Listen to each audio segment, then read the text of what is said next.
Ассалаумағалейкум. Қалай, мені көріп жатырсыз ба?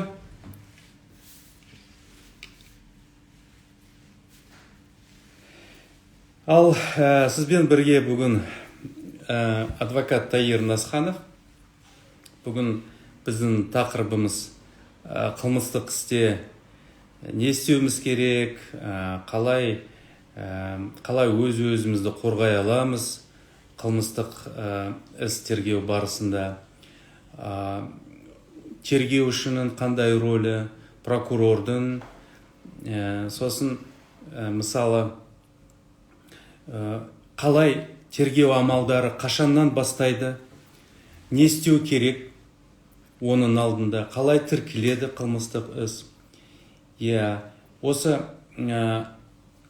сондай маңызды тақырыптарды біз осындай тақырыптарды айтқызамыз. Енді неден бастайық?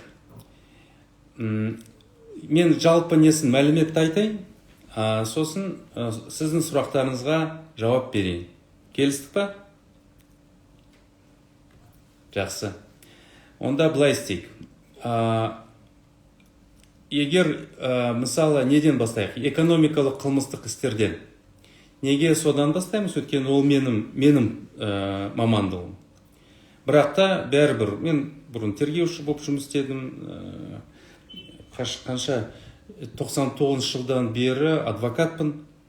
Сөйтіп жалпы 30 жылдай болды осы салада жұмыс істеп жатырмын. Бірақ экономикалық салада менің осы көбірек тәжірибем бар, сондықтан сол туралы бастайын. Жалпы негізі ол тек қана бір несі ғой, мамандырылған нәрсе. Жалпы нелері, қағидалары бірдей.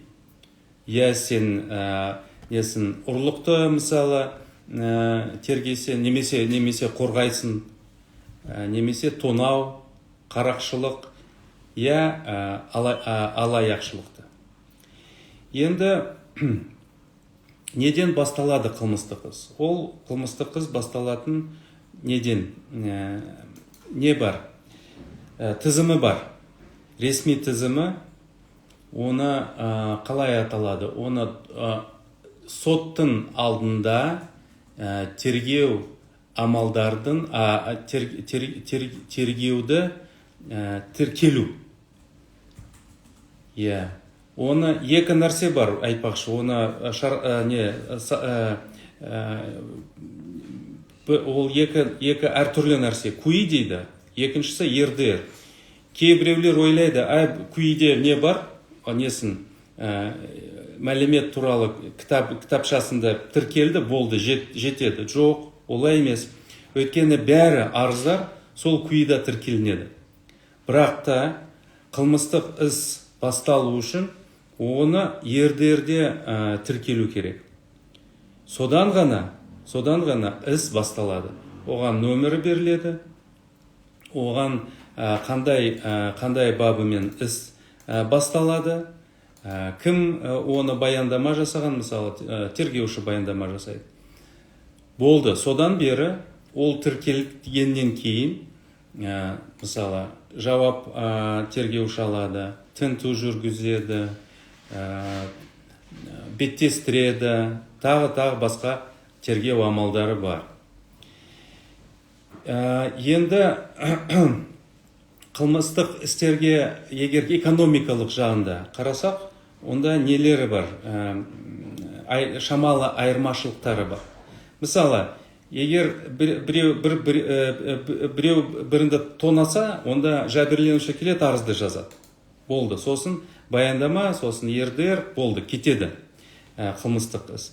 Бірақ экономикалық істерінде шамалы нелері бар, өзінің нелері, ерекшеліктері бар. Қандай? Мысалы, жымқыру. Компанияның басшысы айтады, менде осы компаниямда, менің менің мүлігім ұрланған. бірақ тек қана бір арызы жетпейді. Неге? Өйткені сол оған сөздердің дәлелдеу үшін ревизия болу керек. Ревизия немесе аудит. Егер олар болмаса, онда іс тіркелінбейді. Оны нақты білу керек. Қазір сұрақ келді маған. Неге сұрап жатыр Алиби? Қылмыстық істерінде, экономикалық саласында жауап беру керек. Немесе жауап бермеу керек. Мен айттым. Неге солай? Оған екі-үш себептері бар. Маңызды себептері. Ол экономикалық қылмыстық іс. Тергеуші алдымен бүкіл нелерін жинайды, құжаттарды жинайды. Өзі сараптамасын жүргізеді. Сұраныстар жібереді банктерге, басқа фирмаларға, әйтеуір осылай толықтау мақсатымен бәрін құжаттарын жинап тастап, сосын ғана тергеудің аяғында шақырады, мысалы компанияның директордың, осы квалификацияны береді, таныстырады, іспен тезірек, істі жібереді. Неге солай істейді? Өйткені оған ол ойлайды тергеуші. Маған тек қана ресми құжаттар жеткілікті. Бірақ ол дұрыс емес. Неге? Өйткені бәрібір ол құжаттар мүмкін, олар құжаттар толық болмау мүмкін. Ол біріншіден. Екіншіден, бұл құжаттарға түсіндірме керек. Тергеуші алады, бұл мысалы акт выполненных работ дейді мысалы. Қарайды, мысалы қолы жоқ. Мысалы, менің клиентімде жоқ. Поставщикте, мысалы контрагентте бар. Бірақ ол іздемейді, қарамайды. Мен мысалы білем. Мен жібердім, мен білемін. Екінші жағы қолды қойды анау актісіне. Онда қараңыз. Оның 100 миллион теңге, оны неге айыптау қорытындысына кіргізеді. Егер ол, мысалы, менен жауап алса, мен оған түсіндіріп беріп айтайын. Осы құжаттар сіз контрагентте таба аласыз. Бұл құжаттар басқа бір қалада табу болады. Бұл не үшін осындай нелері, цифрлер, мысалы, жазады, мысалы, аудитта өздері, мысалы, тағайындайды, аудитте жазылады. Осындай 150-200 миллион теңге, мысалы, недостаточно. Оны қайдан шығарды? Оны тек қана шығарғаны осы тергеуші оған нелерін, құжаттарды берген. Бірақ ол құжаттар жеткілікті болуы мүмкін, жеткіліксіз болуы мүмкін. Мүмкін менде құжаттар бар. Немесе менің серіктесімде бар. Немесе менің есепшесімде бар. Ол тергеушіге керек емес. Ол сізге керек. Сондықтан сіз ол құжаттарды әкеліп, өзіңіз өтінішті жазып, айтасыз, менен жауапты алыңызшы. Мен сезіп жатырмын, сіз менің үстінен қылмыстық іс қозғадыңыз. Маған сұрақтарыңыз бар. Неге сіз менен жауапты алмайсыз? Сондықтан сіз өзіңіз жауапты беруіңіз керек. Ол сондай несі бар, оның фишкасы осы экономикалық қылмыстық істерінде. Ал мысалы жалпы қылмыстық істерінде басқаша шамалы. Неге? Өйткені ол позицияға байланысты. Мысалы экономикалық қылмыстық істерінде позиция белгілі. Ол басынан белгілі. Осы нелері, қандай ақшасы қай жерге бөлінген, қандай негіздерімен ақша кетті, оны түсіндіруге болады.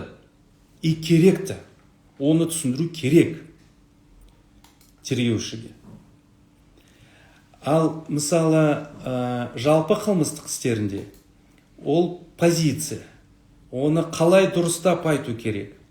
Осы мысалы егер біреуді тонаса, екі-үш адам мысалы топпен мысалы біреуді тонаса, үш, төртінші, бесінші адам немесе алтыншы адам, білмеймін әйтеуір, мысалы қатыспаған, бірақ оған несі ұрланған мысалы заттарын берілді. Осы кісінің қандай жауаптары болу керек? Біз білмейміз, өйткені біз білмейміз қандай дәлелдер бар сол істің ішінде. Сезіктінің несі, құқығы ол жауап бермейді да, оған ешқандай жауапкершілікке тартылмайды. Өйткені оның құқығы сондай. Ол айтады, айтпайды. Болды.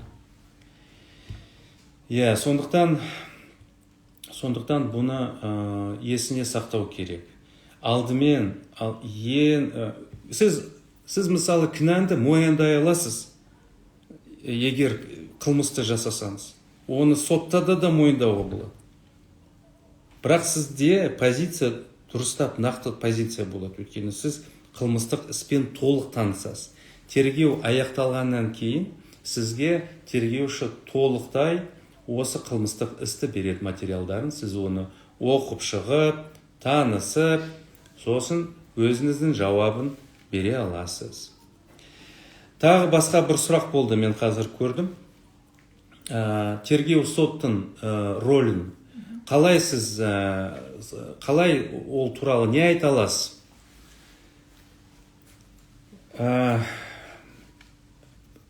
Мен сізге осылай жауап берейін. Осы идеясы тергеу соттың өте жақсы. Мен ол туралы адвокаттар форумы болды. Мен оның төраға болдым. Қанша? 16-18 жыл бұрын басталған бұл қоғамдық ұйым.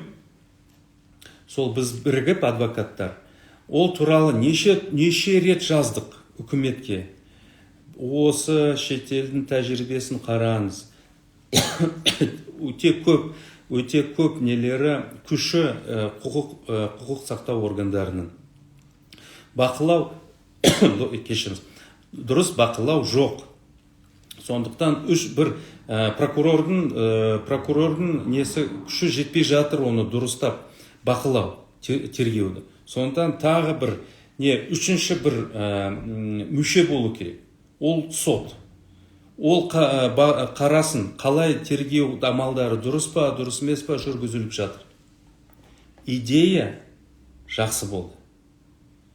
Бірақ өкінішке орай нәтижесінде қазір біз қарап жатырмыз. Әсіресе анау санкцияда қамау алынған кезінде, санкция берген кезінде қазір ол конвейерге өтті, шын айтқанда. Мысалы, бұрын прокурор істі қарайтын, дәлелдерді қарайтын.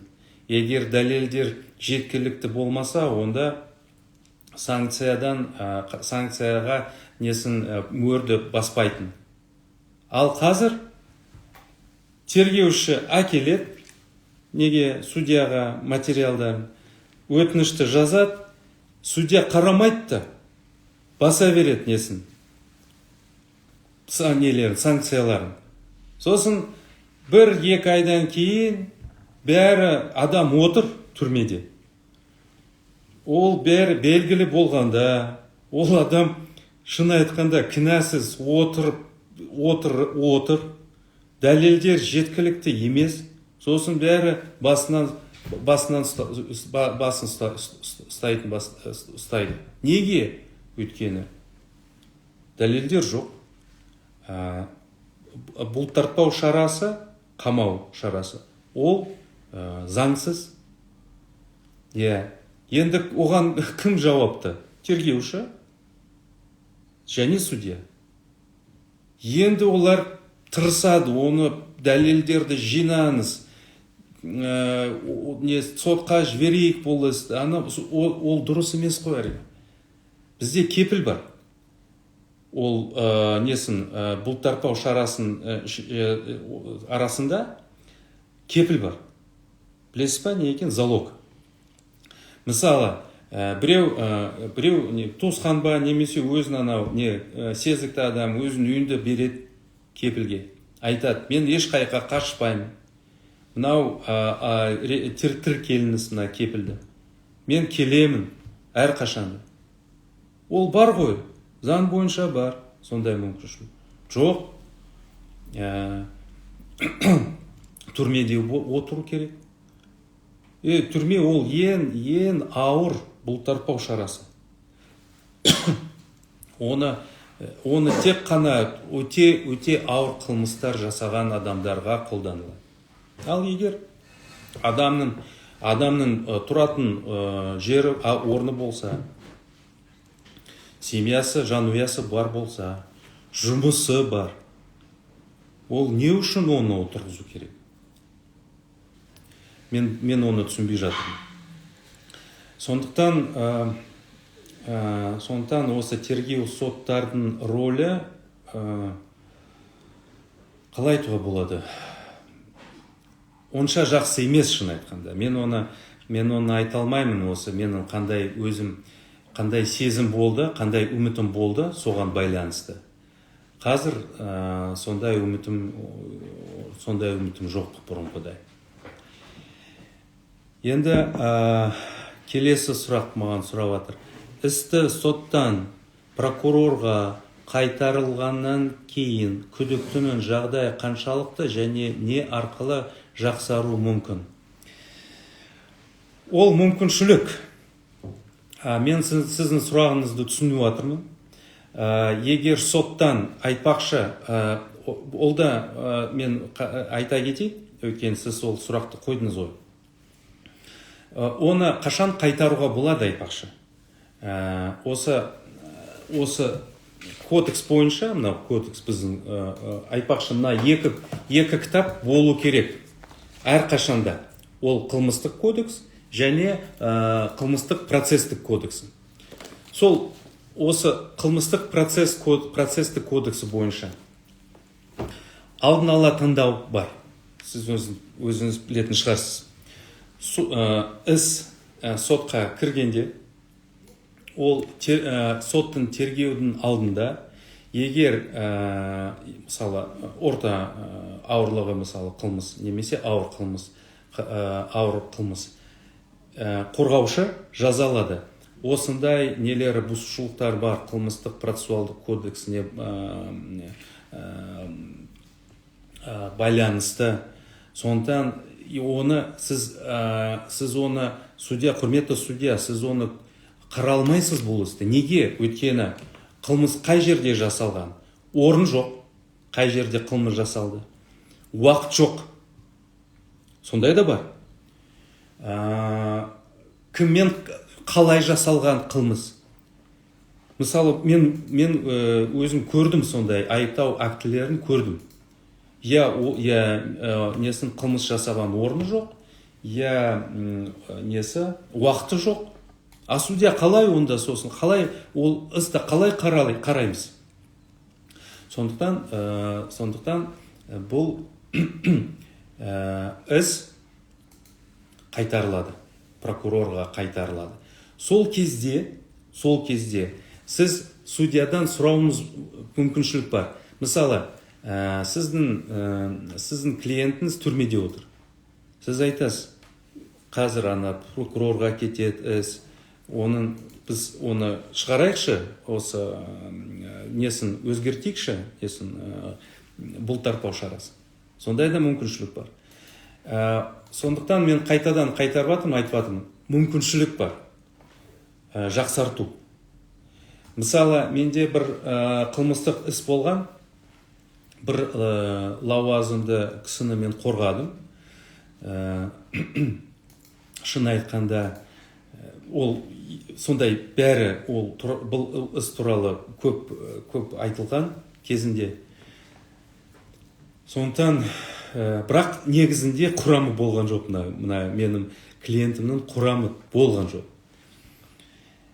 Екі рет бұл істі қайтарылды. Сот несін алдын ала соттың отырысында. Бірінші ол менің айтқандай, өйткені тергеуші солай айыптау тағайындалған, ештеңесі жоқ. Қалай қылмыс жасалған түсініксіз. Сондықтан көрсеттім судьяға. Ол болмайды. Болмайды сондай. Сіз қарай алмайсыз бұл істі. Соттай алмайсыз мына кісіні. Сосын іс қайтарылды. Бірақ прокурор айтпақшы, тергеуші, прокурордың тергеушісі болды, бас прокурордың тергеушісі. Бәрібір дұрыстап жасамай, соттың айтқан сөздеріне назарын дұрыстап қоймай, қалай болса да ол істі қайтадан жіберді. Жібергенде тағы бір мәселе шықты. Сол істе 3 адам болды. Бір адам қазақша ол айтты, ол сұрады, қазақ тілінде іс болу керек. Сондықтан орыс тілінде және қазақ тілінде болды. Қазақ тілінде ана кісіге байланысты. Бәрі аударылды. Бірақ та ол қылмыстық іспен танысқанда, анау 3-ші адам, ол жазды қазақша. Мен іспен толық танысқан жоқпын. Сондықтан білмеймін не туралы бұл істе жазылып тұр. Тергеуші оны оқымады да. Оның айтқан сөзін оқымады. Ол тілге байланысты өткен бір процессуалдық бұзушылық. Өткені істе ол қылмыстық іс оған арналған, осы қайтарылғаннан кейін аударылмады іс. Материалдар аударылмады. Сондықтан біз ол тек қана бір негізі, басқа негіздерін айтып отырмыз ғой. Құрамы жоқ қылмыстың, дәлелдер жоқ. Осы не үшін сіз бұл кісіні соттайын деп жатырсыз? Осындай көп негіздерін таптық біз. Соны айттық. Сондықтан бәріне көрінді бұл. Прокурорға, судьяларға бұл нәтижесінде бұл ақтайтын іс, оны ақтау керек бұл кісіні. Сондықтан осы прокурордың бетін сақтау үшін бұл істі қайтарылды. Қайтарылғаннан кейін ол қысқарылды. Болды. Енді клиентім қазір жұмыс істеп жатыр, отанға көмек беріп жатыр. Сондай жағдайлар. Сондықтан менің ойымша, сіздің сұрағыңызға қысқаша, ол егер істі сіз қайтарсаңыз, ол сізге 3-ші рет айтып жатырмын, мүмкіншілік береді істі қысқартуға. Келесі сұрақ, адвокаттардың соттарға және басқа арнайы мекемелерге кірер кезде ұялы телефон және ноутбук алу кіру құқығы әрқашан сақтала ма? Сұрағыңыз күшті. Біз сол үшін неше жыл бойы біз сонымен күресіп жатырмыз. Оған бір тарих оқиғаны айтайын. Қазір 10 жыл бұрын сотқа біз адвокаттар телефонсыз кіргенбіз. Телефонды қалдырғанбыз ячейкелерде. Неге? Өйткені білмеймін өйткені олар сондай шешім қабылдады. Адвокаттар құқы жоқ телефондармен кіруге. Сосын бір адвокат бізде бар, белгілі бір адвокат. Ол айтты, процесс басталайын деп жатыр. Ол кіре алмай жатыр. Телефон керек оған. Неге? Өйткені ана несін көшірмесін істеу, анау немен полицейскийлермен ана күзетшілер бар ғой, ана несін кірер жағында. Оны өткізбей несін хаттамасын, әкімшілік хаттамасын оған жаздырып, полицейский участкеге апарып, анау іс қалды, адамдар күтті оны, ушу, анау неге интернетке, газеттерге неше түрлі нелері мәлімет таратылды. Әрине ол негізсіз болды, ана полицейскийлердің әрекеттері. Сондықтан ол ана жоғарғы соттың төрағасына назарына келді бұл мәселе. Ол айтты, қойыңдар, мына сіз құқықтарын бұзыласыз, ана несін адвокаттардың. Содан бері біз Құдайға шүкір телефондармен кіреміз. Бірақ әрине телефондармен сот жиналыс барысында әрине несі пайдаланбау керек, өйткені ол кедергі жасайды, кейбір кезде кедергі жасайды сот процестер. Бірақ та қазіргі таңға дейін біз анау құқық органдарының нелерін, мекемелеріне кейбір кезде, мысалы полицейский учаскелерге кіреміз телефондармен, кейбіреулерге бізге тыйым салынады. Ол менің ойымша заңсыз. Сондықтан қазір біз адвокаттардың үйінің ішінде осы конституциялық сот бар ғой, қазір осы жылдан бері басталды жұмыс. Содан бері біз оны несін арызын несін берейін деп жатырмыз, сосын білмейміз. Үмітіміз бар, позитивтік нәтижесі болады. Келесі сұрақ болды. Прецеденттік құқық туралы не ойлайсыз және Қазақстан оған келе ала ма? Осы сондай сұрақтарыңызға мен өте ризамын. Неге? Өйткені менің ойымша осы англосаксондық жүйесі ол әділетті, ең мықты қазіргі таңда соттық жүйесі. Біз айтамыз, біз айтпақшы, неше жыл біз жоғарғы соттан сұраймыз. Сіз оны нелерін, шешімдерін, үкімдерін жинап, реттеп бермейсіз ба біздерге? Біз соған қарап, сосын несін, практикасын қараймыз. Өйткені ол ыңғайлы, сізге клиент келеді. Осындай жағдайда, осындай қандай не болады? Соңында нені көреміз біз? Қандай шешім болады судьяны? Ол маңызды нәрсе. Келісесіз бе? Сондықтан олар әлі күнге дейін сол жоқ. Неге жоқ? Өйткені, мысалы, Алматыда практика сондай, Шымкентте басқаша, Петропавлда үшінші, и сосын бәрі неге жиналады, неге жоғарғы сотқа, и көріп жатырмыз.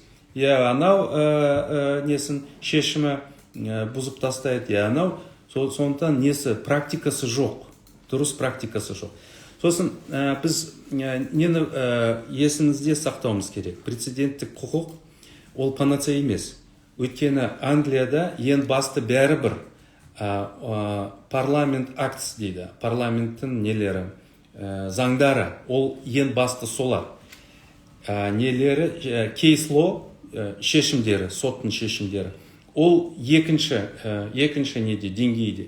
Бірақ ол бәрібір рөлі оның өте үлкен және маңызды. Сондықтан менің ойымша біз оған біртіндеп келеміз. Неге? Өйткені ол тенденция сондай. Бүкіл әлемдік прецеденттік жүйесі континенталдық қағидаларын алады. Мен айтып жатырмын ғой, парламенттік актілері қазір ең жоғарыда, оларда. Ал біз, мысалы, біз қазір ағылшын құқықты олардың жоғары мәртебелі нелерін қағидалардан үйреніп жатырмыз. Ол дұрыс. Мысалы қазір әкімшілік соттары бар ғой, былтырдан бері жұмысты бастап. Олардың қағидалары қайдан шықты? Олар сол батыстың нелері традициядан келді. Сондықтан мен ойлаймын, ол дұрыс. Ағылшын құқықты оқу керек. Мен ойлаймын, мүмкін қазір емес, бірақ ертең жақын келешекте біз оны қолдап енгіземіз біздің жүйемізге. Келесі сұрақ болды. Қазіргі кезде барлық СИЗОларға адвокаттар клиенттеріне әрқашан еркін кіре ала ма, түн уақытында бола ма дейді. Жоқ, болмайды. Әрине, соңынан бастайын. Әрине, түнде болмайды. Оның өзінің тәртібі бар. Қазіргі таңда, мысалы, мен алдын ала, мысалы, звондаймын изоляторға, абақтасына звондаймын. Сұраймын, осы қашан сіздерде бос уақыт бар, бос орын бар. Мен клиентімен кездескім келеді. Сосын мен тіркелінемін. Келемін, бірақ егер келсем, онда мен күтемін. Қашан бос орын болды. Сосын адвокаттар кіре алмайды, өйткені ол несін толтыру керек. Және несін тапсыру керек, уведомлениясын. Хабарламасын неге кезекші учаскесіне изоляторда беру керек. Сосын олар әр адамның, білетін шығарсыз, әр адамның несі өзінің карточкасы бар. Өзінің несі, өзінің ісі бар, өзінің несін изолятордың ісі бар. Неше жылғы, қандай қаулысымен келді, қандай мерзіммен арест берілді, аурулар бар ма, жоқ па, бұрын сол тағы басқалар мәліметтер осылай тіркелінеді. Келесі сұрақ қандай болды? Алаяқтық пен азаматтық құқықтық қатынастар арасында айырмашылық қандай? Себебі тергеушілер жиі түрде қылмыстық істерді азаматтық құқықтық қатынастар негізінде қысқартады. Бұл тақырып, бұл сұрақ өте күрделі. Және мен сізге айтқым келеді. Азаматтық қарым-қатынастар, олар, мысалы, біреуге ақшаны беріп жатырмын, бұл ақшаны алып жатыр менен, бірақ, мысалы, айтады, мен осы ақшасын сізге бір жылдан кейін қайтарып беремін. Қолхатты жазды. Бірақ та бір жылдан кейін қайтармын. Бірақ ол ақша алғанда, оның ниеті болды сізге ақшаны қайтару. Ол айтты, менде осы бизнес бар, осы бизнеске ақшаны құям, содан табысты алам, сізге ақшасын қайтарам. Ол ақшасын бизнеске салды. Бірақ тәуекел, ол кәсіптік тәуекелі. Бизнес бола алмады. Ақшасы жандырды. Болды, жоқ. Бар ма, жоқ па мұнда құрамы алаяқшылық? Әрине жоқ. Өйткені оның ниеті сізді лақтыру болмады. Ол шын ниетімен ойлаған, осы ақшаны аламын, ақшаны шын жүрекпен пайдаланып, несін табысын алып, сол ақшаны қайтарам. Бірақ, мысалы, мынандай да ситуация, мынандай позицияда, ол ақшаны алады сізден, бірақ ол айтады, мен бизнеске ақшаны салам. Көрсетеді сіздерге несін, жасанды бір нелерін, шарттарды көрсетеді. Осы мен ақшаны осыған пайдаланып, қараңызшы қандай, сізде аласыз тағы, оны да үстінен ақшаны берем деп. Шынымен бұл ақшасын өзінің қалтасына салып, қашып кетеді. Бар ма мұнда алаяқшылық? Әрине бар. Сондықтан оны қарау керек. Ең бастысы несі, ойы қандай болды? Ақша алған кезде ойы қандай болды? Сізді лақтыру ма? Жоқ, ол ақшасын алып, сосын сізге қайтару. Оны ол сондай шекара, оны түсіну керек. Келесі сұрақ. Қытайда сот практикасында блокчейн технологиясын қолданып смарт-контракт жасап жатыр. Осы сауал бойынша қандай ойыңыз бар? Бізге келе ала ма? Келгені жақсы ма дейді. Қытайда, қайтадан мен түсінбей қалдым. Қытайда сот практикасында блокчейн технологиясын қолданып смарт-контракт жасап жатыр. Қандай ойыңыз бар бізге? Шын айтқанда ол туралы мен білмеймін. Ол қалай блокчейн технологиясын қолданып жатыр, қандай смарт-контракт жасап жатыр. Оны менің хабарым жоқ, кешіріңіз. Өйткені мен Қытай құқықтың, мен Қытай нелермен, заңгерлермен жұмыс істеймін. Бірақ мына блокчейн не екен, мен шын айтам білмеймін. Сұраймын, мүмкін олар маған айтса, келесі неде, вебинарда осы сіздің сұраққа жауап берем. Бірақ қазір ештеңе айта алмаймын, кешіріңіз. Келесі сұрақ. Сүлейменовтің ағылшын құқығының қағидаларын біздің заңнамаға енгізу туралы критикасына қалай қарайсыз? Оның ойынша бүкіл бұл біздің неміз тәжірибеміз нашар болды. Әрине, Майдан Құнтуар ұлыны мен әрине құрметпен қараймын. Ол, сіз білетін шығарсыз, осы қазір осы азаматтық кодексінің жалпы бөлігінің ол оның ішіндесі авторы. Әрине, ол үлкен бір авторитет. Бірақ та мен өзім Англияда оқыдым. Англия құқығын мен білемін не екенін. И мен айтамын сізге, өте тамаша, әдемі құқық, ағылшын құқық. Бізде өкінішке орай қазақша немесе орысша кітаптар ағылшын құқық туралы жоқ. Айтуға болады, тіпті жоқ. Сондықтан сіз өзіңіз ағылшын тілінде оны оқып шығыңыз. Осы менің сізге кеңесім. Оқығаннан кейін сіз көресіз, мысалы, қандай сот шешімдері олардың. Олардың сот шешімдері, мысалы, жоғарғы соттың шешімі оқысаңыз, ол не сияқты? Роман сияқты. Сондықтан олар 19 ғасырдағы шешімі мысалы оқиды.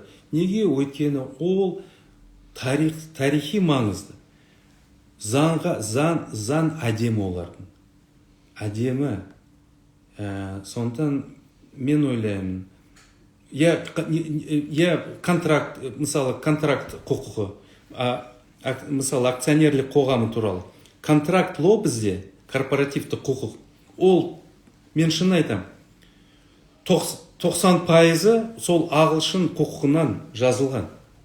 Бірақ оларда одан да тереңдеу, мысалы, олардың нелері бар, контракт қағидалары бар өздерінің. Өзіңіз түсінетін шығарсыз, Англия, ол Ұлыбритания, ол developed country, ең сондай ауқатты, бай ел.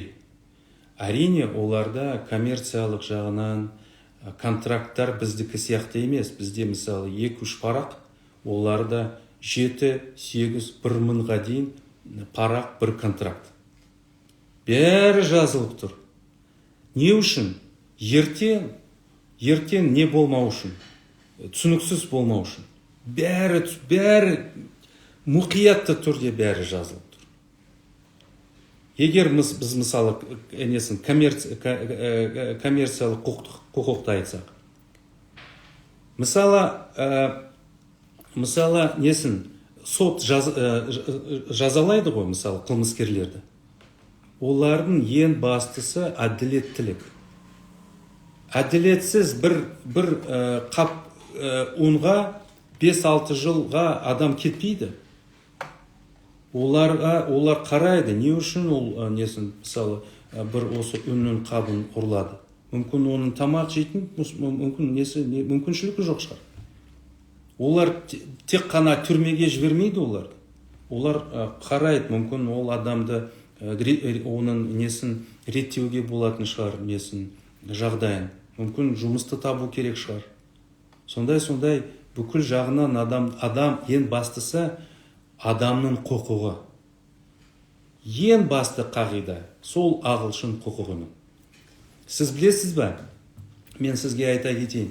Осы арбитраждық сотта Лондонда үшінші қатарында кім тұратын білесіз ба? Қандай істер? Ол біздің қазақ істер. Қазақ істер. Неге? Өйткені біздің ол шын айтқанда ұялатын нәрсе, бірақ біздің бизнесмендер, мысалы шетелдің бизнесмендерден жұмыс істегенде, олар біздікілер оларды лақтырады. Бірақ оларда не бар? Арбитражная оговорка бар. Англияда соттасамыз. Егер сіз осы контракттың несін орындамасаңыз, контракттың conditions, онда соттасамыз. И соттайды оларды. Неде? Англияда. Бірінші ақш, Америка құрама штаттары, үшінші Швейцария, екінші Швейцария, үшінші біз қазақтар. Сондықтан қалай ойлайсыз? Бүкіл әлем Англияға барады, сол жерде соттасады. Неге? Өйткені ағылшын құқық, ағылшын сот жүйесі қазіргі таңда ең тамаша, ең әділетті жүйесі. Келесі сұрақ болды. Қазіргі соттардың ішінде сот хатшылары ғана болып істеген мамандар көбейіп бара жатқанына қалай қарайсыз? Ол қазіргі жағдай емес, өкінішке орай. Бұл тәжірибе қашаннан бері болып жатыр. Біз оны көріп жатырмыз. Бұрынғы хатшылар, прокурорлар, тергеушілер, қазіргі судьялар. Ол дұрыс емес деп ойлаймын. Неге? Өйткені сот, ол судья, ол осы ойы басқаша болу керек. Тек қана айыптау жағынан емес, әр жағынан қарау керек істі. Ең бастысы әділетті болу керек. Солардың ішінде менің ойымша көбірек адвокаттар болу керек, ғалымдар көбірек болу керек. Ал сот хатшылары, мен ештеңе айта алмаймын, жаманшылық айта алмаймын, олардың да жұмысы шын айтқанда өте ауыр. Бірақ та менің ойымша олар судьяларға қабілеттері жетпей жатыр деп ойлаймын. Ол тек қана менің субъективтік ойым. Егер мені тыңдаса сот хатшылар, маған ренжімесін. Мен сіздерді құрметтеймін, сіздің жұмысын білемін, ауыр жұмысыңызды. Бірақ судья ол басқаша. Ол басқа бір мәртебе, басқа бір рөлі оның сотта.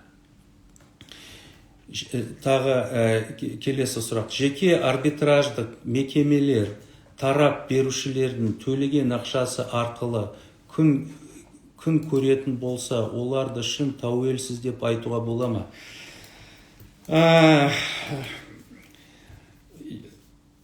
Ол да дұрыс сұрақ. Ол неге байланысты? Ол репутацияға байланысты. Менің ойымша. Мен кейбір нелер арбитражда білемін. Олардың көбінесе бір банктың істерін қарайды. Сол банкте арбитражная оговорка 100%. бәрі нелері, даулары анау бір арбитражда қаралу керек. Сосын қарайсың, шешімдерін қарайсың, бұл арбитраждың. 100% сол банктың нелерін, құқықтарын қорғайды. Әрине, ол дұрыс емес. Ол дұрыс емес. Екінші мәселені сізге айтқым келеді. Біріншіден, мен сізбен келісемін, тағы қосатын бар. Қазіргі таңда сондай практикасы бар. Арбитраждық шешімдерді сотта өте қиын сындыру. Неге? Өйткені не бар? Практика бар. Тек қана, в исключительных случаях дейді он, сол арбитраждық шешімді бұзуға. Мен ойлаймын, 85, менің практикам 90% қалады шешімдер, анау арбитраждық шешімдер қалады. Бірақ оларды оқысан, таңғаласың. Қалай өзі? Ол арбитр ма, жоқ, кім өзі? Қалай осындай шешімді жазуға болады? Қалай болса да жазылды, әділетсіз, бірақ ол сосын сотта қалдырады, күшінде қалдырады. Келесі сұрақ, жымқыру бойынша қылмыстық істі қозғау үшін аудит немесе ревизия өткізу керек, алайда аудит өткізу үшін бірталай қаржы қажет. Аудит, ревизия өткізудің қандай оңай жолдары бар? Мен қалай істеймін? Мен әртүрлі нелермен жұмыс істеймін, аудиторлармен, әртүрлі ревизорлармен жұмыс істеймін. Мен нелерін көрсетем, материалдарын, тапсырмасын берем. Сосын олардың ішінен кім арзаны береді, біз клиентпен бірге айтпақшы қараймыз.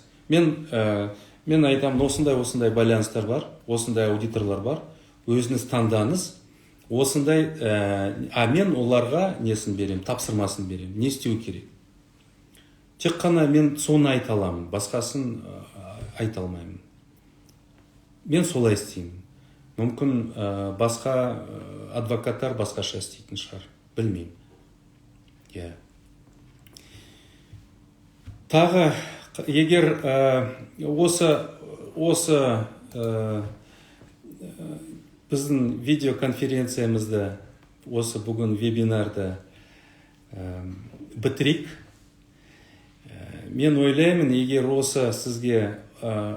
сізге ұнаса бұл формат, оны әрғарай жалғастыра берейік. Қылмыстық іс болса, әкімшілік істер болса, адвокатура туралы болса. Жақсы, соңғы сұраққа жауап берейін. Қазір соңғы сұрақ келді. Сосын қоштасамыз. Жақсы ма? Жас адвокаттарға деген басты кеңестеріңіз қандай?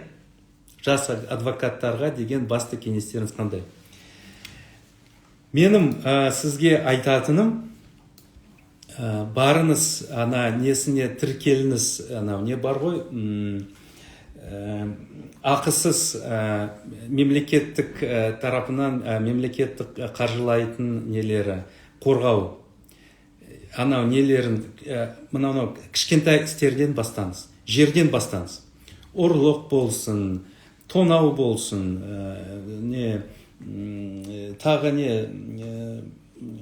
тағы басқа нелер істері аудандық басқа полиция басқармасында бар ғой нелер істер. Наркомандар болсын. Оларды ала беріңіз. Бұл істерді алыңыз. Қорқпаңыз ол жұмыстен. Таңертеңге дейін жұмыс істей беріңіз. Сіз әлі жассыз, сізде қуатыңыз бар. Үйреніңіз. Сол 2-3 жылдың ішінде сондай үйреніп, клиенттерді жинай бастайсыз. Сосын 5 жылдан кейін уже аяғына тұрасыз, уже білесіз, қандай тәжірибені аласыз. Ал соны тоқтамай, 10 жыл 10 жыл тоқтамай жұмыс істесеңіз бір салада, мен сізге айтамын, 10 жылдан кейін сіз танитын сондай мықты адвокаттардың қатарында боласыз. Сондықтан сондай менің кеңесім, жұмыс істеңіз. Көп жұмыс істеңіз. Ұялмаңыз нелердің, басқа адвокаттардың кеңесті алып, мында қалай жұмыс істеу керек, мында қандай қағаз жасау керек. Сосын тағы бір нәрсе, қағаздарды жазуға үйреніңіз. Қалай шағымды жазу керек, қалай өтінішті жазу керек. Оны сіз, мысалы, судья, прокурор, басқа бір лауазымды адам сізді көрмей, сіз туралы, сіздің қағазыңыз туралы түсінеді. Сіз қандай сауатты адвокатсыз ба жоқ, әшейін ғана бір колледжді бітірген, бір белгісіз бір сондай ой болуы мүмкін. Сондықтан үйреніңіз қалай жазу керек, сауатты түрінде.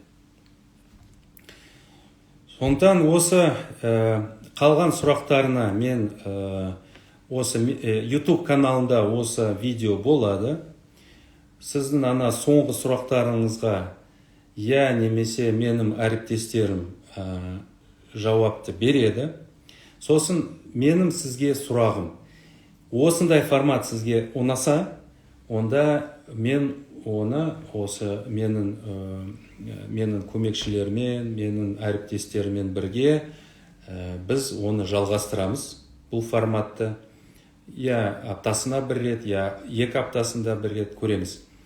Сіз тақырыптарын жіберіңіз. Бұл тақырыпқа егер менің маманға байланысты, мен оны білсем, мен бұл туралы видеоны сізге жазам.